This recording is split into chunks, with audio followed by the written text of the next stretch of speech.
Assalamualaikum Nur, gimana kabarnya? Semoga baik-baik saja. Jumpa lagi bersama saya.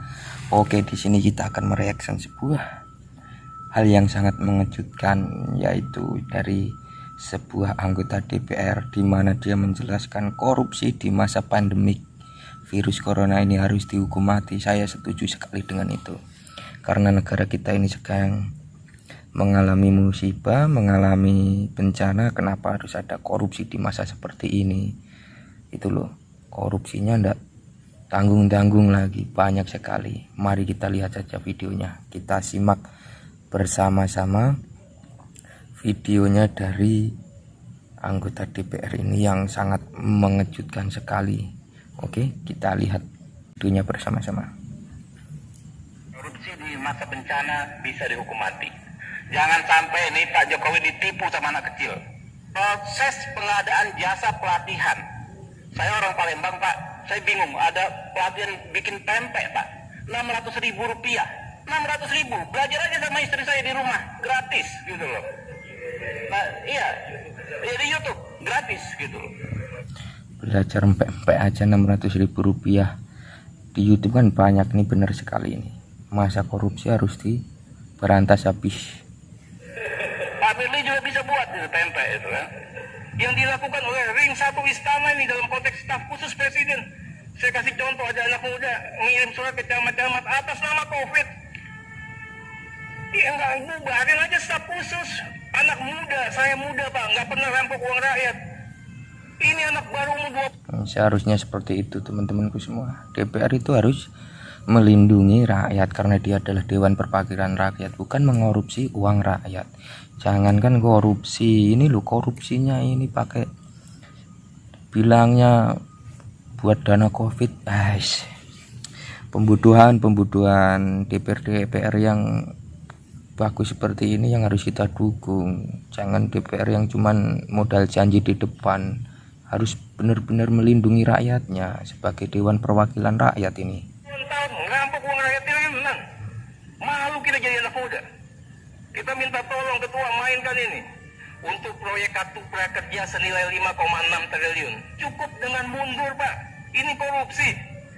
Salah satu vendor ruang guru itu staf khusus Presiden. Alamat pemilik sahamnya, beneficial ownernya ada di Singapura, ada di Amerika. Oh begini konyolnya kita. Siapa yang terlibat diusut. Ya benar, siapa yang terlibat harus diusut. Bisa dihukum mati. Soal kartu Ya kan? prakerja. Siapa yang terlibat harus diusut mati. Sebenarnya ide Pak Jokowi sangat baik. Dan saya tahu itu kalau dilaksanakan dengan baik akan sangat bagus. Tapi pelaksanaannya sangat mengkhawatirkan. Jangan sampai ini Pak Jokowi ditipu sama anak kecil. Ada dua aspek yang harus Bapak awasi ya dalam konteks tipikor ini. Yang pertama, proses pengadaan jasa pelatihan. Saya orang Palembang Pak, saya bingung. Ada pelatihan bikin pempek Pak, 600.000 Pempek rupiah. 600.000, pelatihan saja Itu kan ini ada di 600.000. katalog. Kalau misalnya Bapak usut Kan main kan traktor, ini. Bapak usut ya kan harga di toko A, toko B dengan spesifikasi yang sama. Pempek ya gitu-gitu aja Pak. Iya kan? Kapal selam, lenjer, ya kan? Iran dengan negara ini loh. Sama istri saya di rumah. Negara Gratis, sedang dilanda gitu loh. seperti ini, mereka malah memanfaatkan momen-momen seperti ini untuk meraup pundi-pundi rupiah. Di mana hati nurani mereka? Bangsa mereka sendiri loh, sedang kesusahan melawan COVID. Ini yang gede-gede seperti ini. Apa sudah gawat sekali ketua? Harus kita buat perpu. Kebutuhannya begitu mendesakkah? Apa gunanya menteri? Tolong para anggota-anggota, para dewan-dewan, jujurlah terhadap rakyatmu. Kamu dipilih juga oleh suara rakyat. Tolong, sangat tolong. Kita semua sedang kesusahan seperti ini. Bahkan sekarang mau kerja minta imunitas. Ketua, saya minta betul bagaimana strategi dan pembiayaan serta postur. Tadi ketua katakan 405T untuk kesehatan, 75T untuk kesehatan Pak. Yang lainnya nggak tahu. 110 untuk pemulihan dikasih ke siapa? Negara mau pinjam 1.000 triliun Pak. Untuk apa? Jangan-jangan dengan perpu bisa jadi kekuasaan baru di atas kekuasaan presiden. Nggak usah pakai kampanye lagi nih, ada orang lagi jadi jagoan Pak. bisa jadi presiden 2024 dengan modal Perpu. Nah itu dia.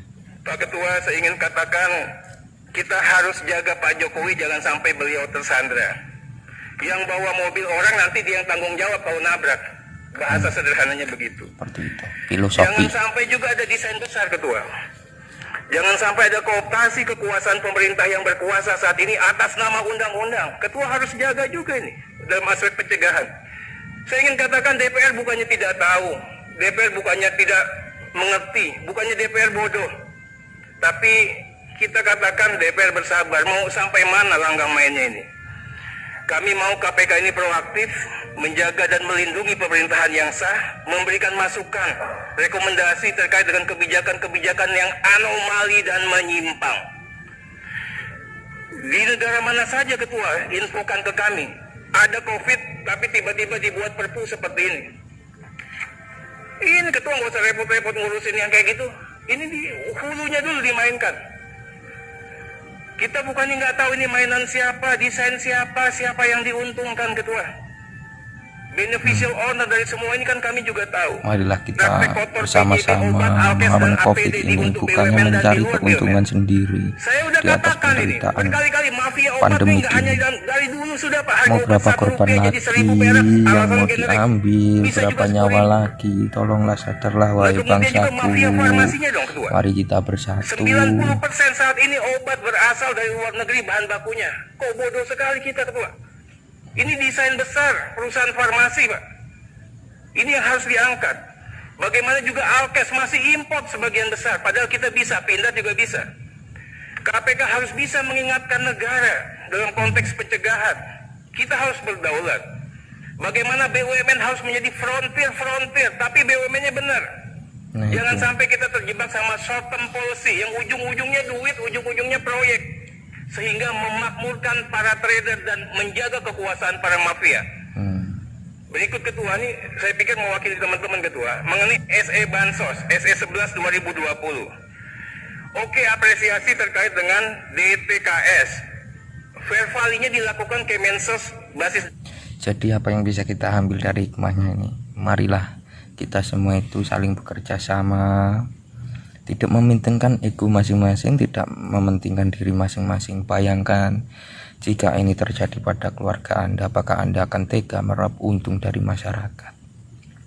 Tolong sekarang DPR, pokoknya anggota dewan semuanya, mari kita bekerja sama melawan COVID ini. Jangan kita